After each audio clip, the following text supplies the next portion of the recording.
There's no shortage of great Marvel movies to choose from, and there are tons of exciting projects coming down the pipeline. But to be honest, we still can't help but wonder what might have been if any of these canceled movies actually got made. Have you ever wondered what it was like if James Cameron made a Spider-Man movie? Or if Neil Gaiman had written the script for Doctor Strange? We'll talk about the Marvel movies you never got to see and let you decide if that's for better or for worse.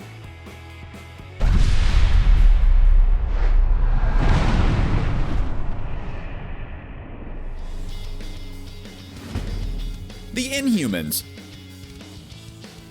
Sometimes it seems like Marvel Studios can do no wrong when it comes to churning out quality content, but then we remember the mercifully short-lived Inhumans TV series. Let's just say it made Thor: The Dark World look like Citizen Kane in comparison. Despite premiering in IMAX, it was quickly cancelled, and the general consensus was that the show was awful. With that in mind, maybe it's not a bad thing that the Inhumans movie never saw the light of day. Originally, the movie was supposed to be a part of Marvel's Phase 3, and Joe Robert Cole worked on the script for a year before dropping it like a tentacle-waving flurkin to work on Black Panther instead. Marvel then put all their Infinity Stones in the Spider-Man Homecoming gauntlet and pushed back the Inhumans movie to July 12, 2019, and announced that Vin Diesel would be taking on the role of Black Bolt. Although the movie technically isn't cancelled, it wasn't announced with the rest of Phase 4 lineup. It wasn't even mentioned along with other post-Phase 4 projects like Blade and Guardians of the Galaxy Volume 3. There's been no updates on the project, so if you're hoping to see the Inhumans on the big screen, you might have to wait a while. Black Widow. Screenwriter David Hayter was so attached to the idea of making a Black Widow movie that he named his daughter Natasha while working on the project. Now that's dedication. But unfortunately for Hayter and his daughter Natasha, the movie never came to be. This was before Natasha Romanoff made her big screen debut in Iron Man 2. Lionsgate Entertainment announced the Black Widow movie all the way back in 2004, which was 4 years before even the first Iron Man was released. Hayter was excited about the script, but was thwarted by an unexpected enemy: bad movies with female lead characters. Films like Blood Rain, Ultraviolet, and Aeon Flux convinced Lionsgate that female heroes wouldn't sell, because the fact that the main characters were women were definitely the only issues with these movies. Hayter's idea was to set the movie in the shattered remains of the Soviet Union, and cast Rebecca Romijn as Natasha. Marvel Studios has been talking about doing their own Black Widow movie since all the way back in 2010, but it's finally going to come out in 2020. Although we're excited to finally see Natasha get her own solo movie, we can't help but wonder about the Black Widow movie we never got to see. War Machine. A frequent critique of Rhodey in the MCU is that he never manages to be more than someone for Tony Stark to trade witty remarks with, and occasionally push his friend back when he goes too far. But it might surprise you to know that there was almost a War Machine movie devoted entirely to his character. And in case you're wondering, it would have starred Don Cheadle as the lead instead of Terrence Howard, who originally played Rhodey in Iron Man. Joe Robert Cole had been called in to write the project, but it never ended up getting off the ground. Seriously, are we sure Joe Robert Cole isn't cursed or something? We aren't judging, we just wouldn't be surprised to find out he managed to anger a sorcerer at some point. According to Don Cheadle, the movie would have focused on Rhodey being torn between his military career and his own personal moral code. But Marvel Studios ultimately decided that the way the events of Iron Man 3 were going to happen just didn't leave room for a deeper dive into the life of War Machine. Doctor Strange. Doctor Strange is one of the later additions to the hero lineup of the MCU. He was introduced in the 2016 movie Doctor Strange, but it turns out there were some talented people eager to give him a movie far earlier. None other than Guillermo del Toro himself pitched a Doctor Strange movie to Marvel back in 2007. Not only would it be a movie about Doctor Strange made by Guillermo del Toro, but it would be written by beloved fantasy author Neil Gaiman. According to Gaiman, Marvel passed on the project much to his great disappointment. Not only did he want to bring the Sorcerer Supreme to the big screen, but he was excited about adapting the character Clea for the big screen.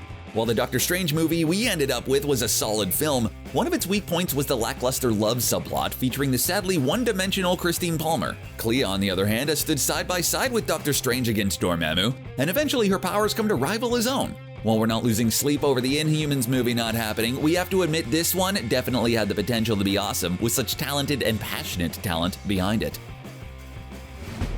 Ant-Man. Iron Man is not only a great movie, but it kicked off the cinematic achievement that is the MCU.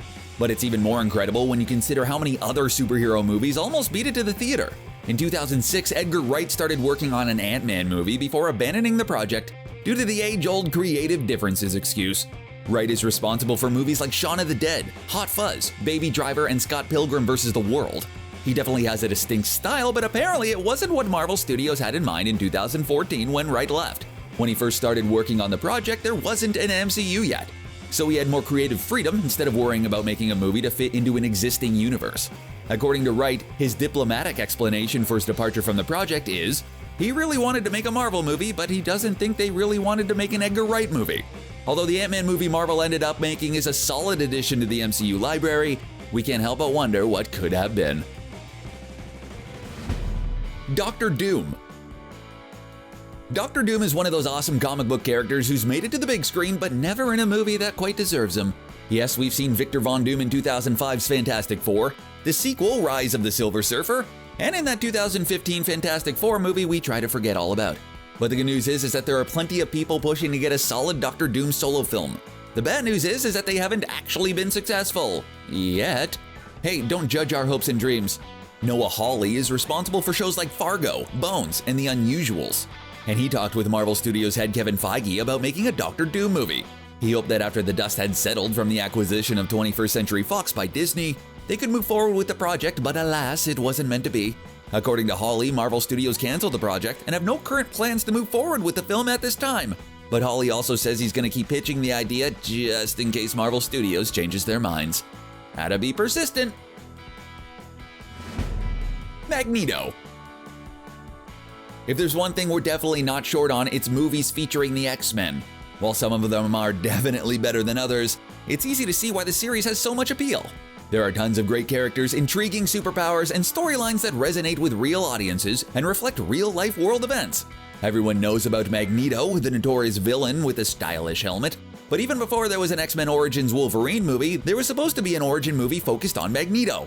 While Wolverine got pushed ahead, Magneto was supposed to come afterwards and benefit from getting to see what worked and what didn't with the film. Lauren Schuler Donner is a producer who worked on the X-Men film series and delivered the unpleasant news that the Magneto movie was canceled. She said most of the storyline ended up getting incorporated into the movie X-Men First Class instead of giving Magneto his own movie. Of course, now that Disney owns Magneto and all the other X-Men characters, there's a chance he could still get his own movie someday, even though this particular one didn't pan out. Black Panther. We know Marvel Studios has stopped plenty of comic book characters from appearing in the MCU, but are they also trying to keep out Wesley Snipes? They cast Mahershala Ali in the Blade reboot, despite the fact that Snipes was the original Blade, and they have been talking with Snipes about reprising the role as recently as 2015. But did you know Snipes was also going to appear in the movie Black Panther, and not the one Marvel Studios released in 2018? Marvel approached Snipes about the project, and the actor was enthusiastic about the role. He loved the idea of showing the world a different version of Africa than we're used to seeing on the big screen, but it seems like everything that could go wrong with the project did. According to Snipes, they went through 3 different scriptwriters, multiple directors, and just couldn't get the project where it needed to be in order to move forward. Although Snipes didn't have the opportunity to be in Black Panther, the film did get made, and he says that he loved it anyway. And since he says the original Black Panther costume was just going to be a leotard with cat ears, it's probably for the best that the movie ended up being pushed back until the technology and costumes had advanced a little bit. Spider-Man 4. No, we're not talking about the fact that Tom Holland's Spider-Man has left the MCU. Don't mind us, we're still in mourning over that. We're talking about the Sony Spider-Man movies directed by Sam Raimi, and the 4th installation that never happened. One frequent criticism of Spider-Man 3 was that you couldn't sling a web without hitting a villain. On top of the other bad guys, Sony pushed Raimi to include Venom, a character the director just didn't care for because they had plans for a Venom spin-off movie which also never happened. Spider-Man 4 would have involved even more characters, involving the Vulture played by Ben Kingsley, Felicia Hardy played by Anne Hathaway, and Dylan Baker as the Lizard. Raimi was notoriously unhappy with how Spider-Man 3 turned out and felt Sony wasn't giving him enough breathing room for the 4th movie.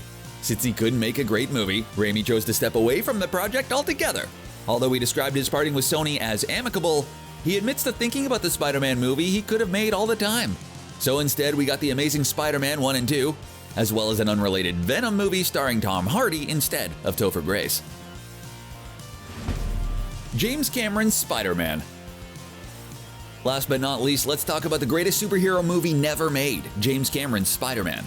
Yes, that James Cameron, responsible for legendary films like Titanic and Avatar, almost directed a Spider-Man movie. In fact, Cameron had planned out multiple movies featuring Peter Parker and wrote a testament outlining them that was between 80 and 90 pages long. At the time, the movie rights to Spider-Man belonged to Carol Co. Pictures, but before the movie could be made, they went bankrupt and the rights ended up with Sony. When that happened, Cameron gave up and decided to focus his energies on a little movie you might have heard called Titanic. But what was James Cameron's vision for Spider-Man movie? Let's just say it involved a lot of webbing fluid. There was also going to be a scene in which Peter seduces Mary Jane by talking about the mating habits of spiders, which is definitely a technique we don't advise trying in real life. There were rumors that Leonardo DiCaprio and Edward Furlong would be considered for the role of Peter Parker, and that Arnold Schwarzenegger was going to be involved somehow. Even Stan Lee himself said he loved Cameron's ideas, but unfortunately, it never ended up happening. As much as we love James Cameron, we have to say, the Guillermo del Toro Neil Gaiman Doctor Strange movie is the one we regret not being able to see the most. Which one of these movies do you wish actually got made? Or would you rather they all stayed canceled? Let us know what you think in the comments section and then click on the subscribe button for more videos from us here at CBR. Bye for now.